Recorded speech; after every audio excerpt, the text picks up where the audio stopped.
श्री राधा माधव भगवान की जय। माधव मास की जय।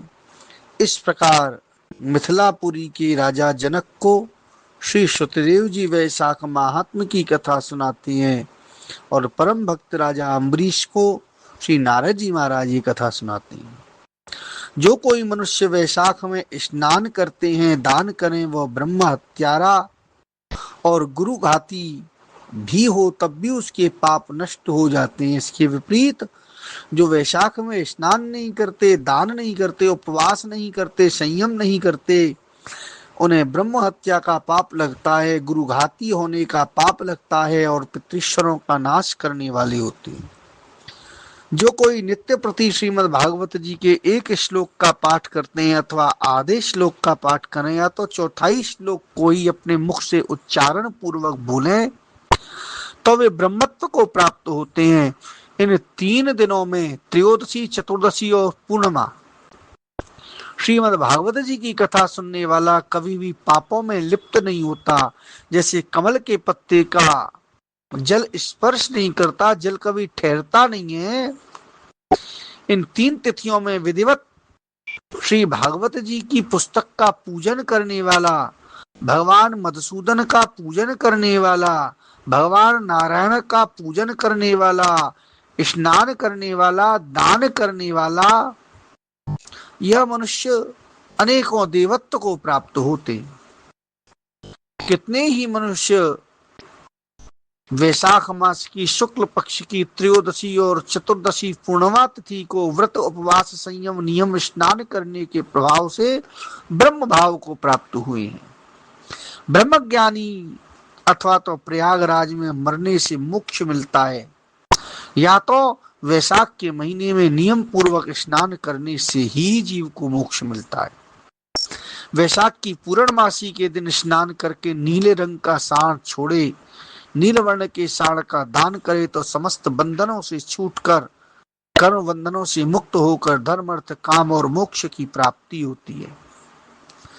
जो निर्धन और परिवार वाले ब्राह्मण को दूध वाली गौ दान देता है वह अकाल मृत्यु से छूटकर परलोक में परम पद पाता है। जो मनुष्य वैशाख की पूर्णमासी को बिना स्नान किए दान कर देता है उसका वह दान निष्फल है। वह दान करने वाला भी जो बिना स्नान के दान करता है 100 जन्म तक कुत्ते की योनि में पड़कर विष्टा का कीड़ा होता है। तीनों भुवन में 3.5 करोड़ तीर्थ हैं, ये सब इकट्ठे होकर पाप समूह के डर से मंत्रणा करके, सलाह करके और पापी मनुष्य अपने किए हुए पाप हमारे बीच छोड़ जाते हैं।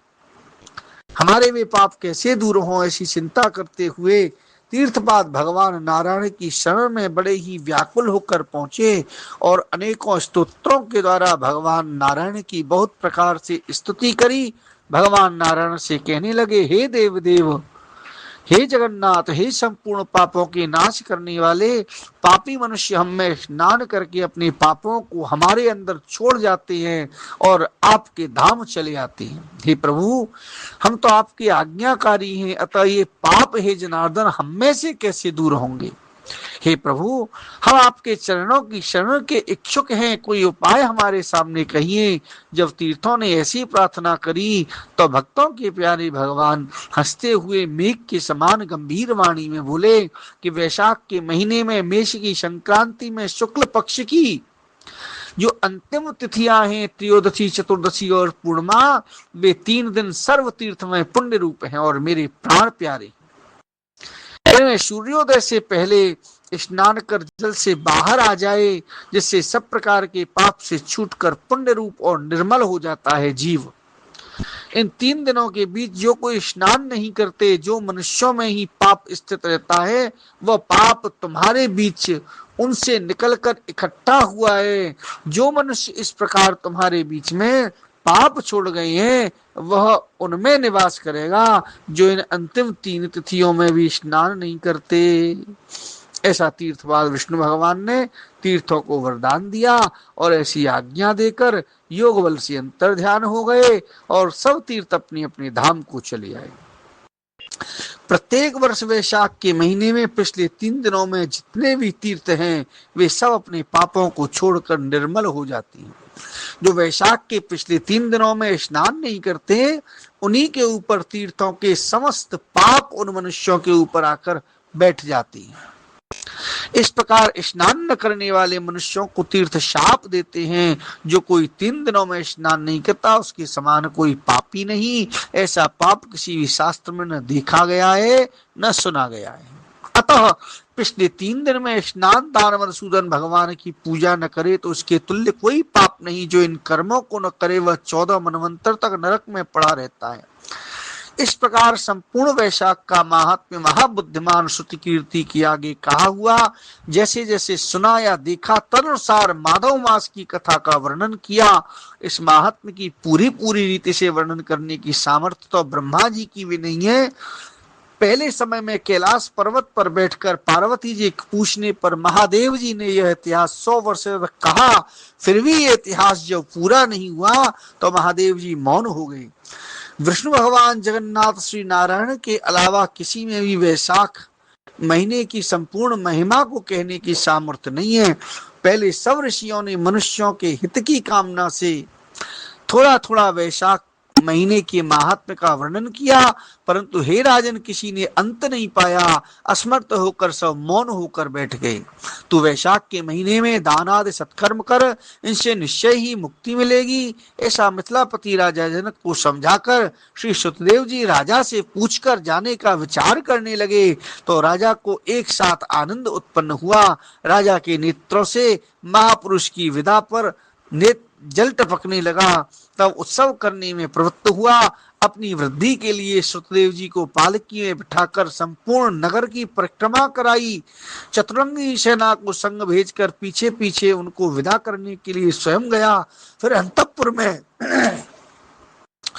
ले जाकर अनेक प्रकार के वस्त्र आभूषण गाय पृथ्वी तिल सोना सब प्रकार के वैभव आगे रखकर नमस्कार कर निवेदित किया। बोले महाराज आपने बड़ी कृपा करी। आपसे अधिक सत्पात्र में दान के लिए कौन लाऊं। उन्हें अनेक प्रकार की संपत्ति भेंट करी। तब महातेजस्वी महायशस्वी श्रुतदेव जी अत्यंत संतुष्ट होकर राजा की सेवा से प्रसन्नता पूर्वक अपने धाम को गए। तब नारद जी कहने लगे, हे राजा अम्बरीश, यह परम अद्भुत आख्यान मैंने तुम्हारे सन्मुख कहा, जिसके सुनने से संपूर्ण पाप नष्ट हो जाते हैं और सब प्रकार की संपत्ति भी मिलती है। इसी से भोग ज्ञान और मोक्ष प्राप्त होते हैं। नारद जी के ऐसे वचन सुनकर महायशस्वी राजा अम्बरीश मन ही मन ऐसा प्रसन्न हुआ कि बाहर के सब व्यवहार छोड़ दिए और दंड की तरह पृथ्वी पर गिर सिर से प्रणाम करने लगा तथा सब प्रकार के ऐश्वर्यवान पदार्थों से नारद जी की पूजा की। फिर भगवान नारद मुनि ने राजा से पूछकर अन्य लोग को चले गए, क्योंकि श्राप के कारण नारद जी एक जगह बहुत समय रुक नहीं सकते। राजर्षि अम्बरीश भी नारद जी के कथनानुसार शुभ धर्मों का आचरण करते हुए निर्गुण भगवान में लीन हो गए। सूत जी बोले, जो कोई इस पाप की नाश करता और पुण्य को बढ़ाने वाली परम अद्भुत आख्यान को सुनता है अथवा पढ़ता है, पाठ करता है अथवा और लोगों को सुनाता है, वह परम गति को प्राप्त होता है। तथा जिसके घर में हाथ की लिखी पुस्तक है उसके तो हाथ में ही मानो मुक्ति है।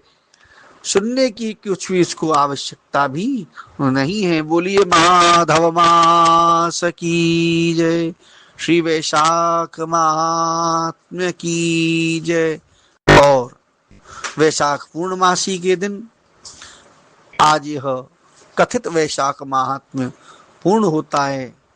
जिन्होंने नियम पूर्वक श्री स्कंद पुराण के अंतर्गत कहे इस माधव मास के महात्म्य को सुना है, वे सब जहां हैं वहां रहकर अपनी सामर्थ्य के अनुसार गायों को चारा डालें, गौ सेवा करें, ब्राह्मण सेवा करें, साधु सेवा करें और महात्म्य में कहे गए अनेक प्रकार के शालिग्राम भगवान का पंचामृत अभिषेक इत्यादि सब करें। पुस्तक का निमित्त बनाकर भी शालिग्राम भगवान का अनेक प्रकार के तुलसी दल सुगंधित इत्र से शालिग्राम भगवान का पूजन करें। बोली श्री माधव मास की जय, वैशाख महात्म्य की जय, जय जय श्री राधे, आज के आनंद की जय। श्री राधा माधव भगवान